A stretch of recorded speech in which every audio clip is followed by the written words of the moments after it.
Hello guys, this is Indigenous Genius. I hope you're enjoying your COVID break. Well, it's not been very fantastic with me, but we're coping. Now, I'm going to be discussing the different categories of people that surround an idea, and particularly there are going to be 10 types of people surrounding an idea. Now, I'm going to be making all the articles I've written before now, and even the ones I'll be writing now into videos, and this is one of them. I'll be sharing them. It's going to be coming up on Tuesdays and Fridays. So please do well to subscribe and then hit the bell notification if you want to be prompted about every videos that come up. So today we'll be looking at what 10 type of people that surrounds what an article. I've got it in my phone because I've written it back there. So I'm just gonna flip through and then give some little point to it. So I hope to keep these videos very short and as much as possible. Well, we have 10. Let's move on. So the first person is the idea man, and the idea man is the epicenter of the discourse, because if there is no idea from a person, then every other person here will not be relevant, because it's because we have an idea from somebody that's when they can be linked to the person. So we all have ideas. I have ideas. Somebody else has an idea. So there is always an idea man. So it's when we have an idea from a person that every other person that I'm going to mention will be what significant to the point of what we're discussing. So the idea man is what is very important. So that's the first person. The other person is what is the analogous man. Now, analogous man is somebody that has what is similar or either similar or exactly the same idea that the idea man is having. Now, don't get me wrong. In another video, I'm going to be explaining one of the articles I've written that there is hardly a particular idea now that is unique. In a world that is full of about 6 billion people, it's very slim to have a particular idea is unique. And that's when you go to the Play Store, you see several apps that are doing the same thing, but are from different companies or manufacturers. So the same thing. So there is hardly any unique idea, and I have several experiences, personal experience, because I want to keep these videos short. I'm not going to go into full details of that, but if you want me to make a video on that, you can let me know. So we have people that usually have similar ideas to idea that you have, so they can either tell you that, oh, I have that similar idea. You can decide to work together or work separately. Anyone you feel is better, but they exist and you always find them. The other person is the polished man. Now this man, they help to fine tune your idea. They are like what you bring the raw gold and they make it into what you bring the ore and they make it what gold that is what marketable. So they have to polish the idea, remove some things, add some things, build it, and then make it what better than the way you thought it was before. So that's what the polish man. The other one is what action man. And this set of people, they help to get the action into play. You cannot do everything alone. But you get some people that are willing, wow, I love this idea. Okay, what do you want to do? What do you want to do? You tell them this is the plans you have, and so they help you push for the action. Well, you see the reality of the action of the idea that you have into play. So these people are always there. For example, you see volunteers in an NGO helping to implement ideas that the NGO is having. So these are action men volunteers. We have the critic man.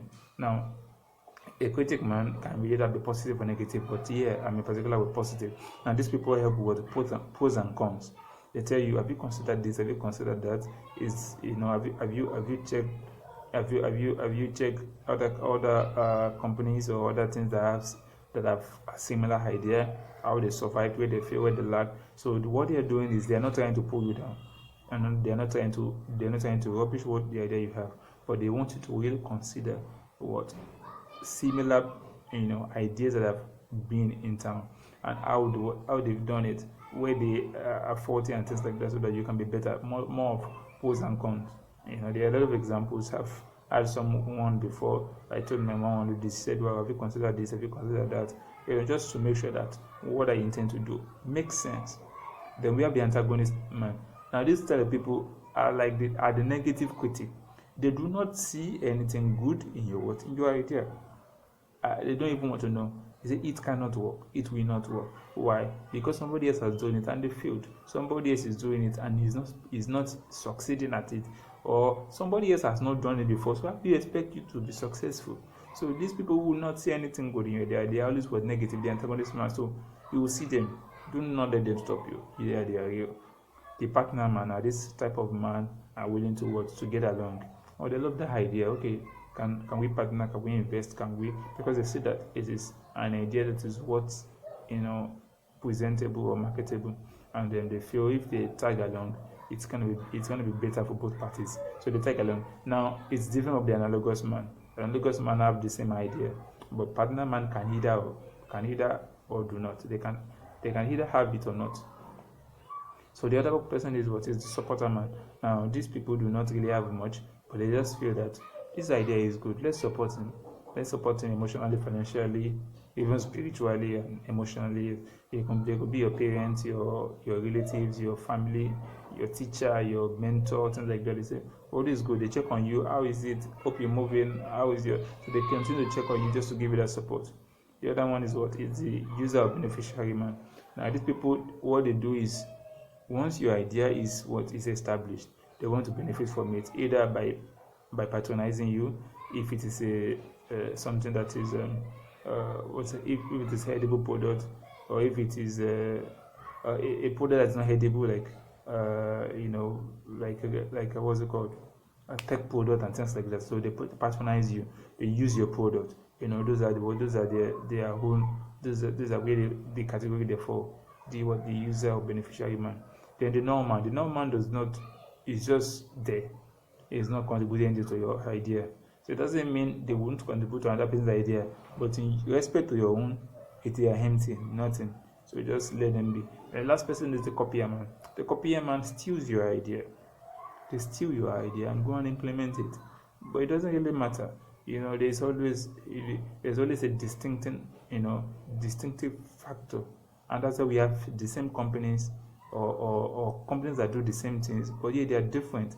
What in their product, because what they have, their concepts are different. So if the person steals the idea, he only has stolen the concept, but yet he does not have depth in details of how you want to do it. So but perhaps the person have more resources, financial resources, and he feels, well, let me implement this idea and things like that. So these people exist, all of them exist, but we can have people falling into one or more categories, or even all of them, depending on how the situation turns. So these are the categories of people that we have surrounding an idea, and I hope this is beneficial. I try to keep this within time limit, like 5 minutes, but this is what we have. So do well to subscribe and then follow our page. Thank you, and see you next time.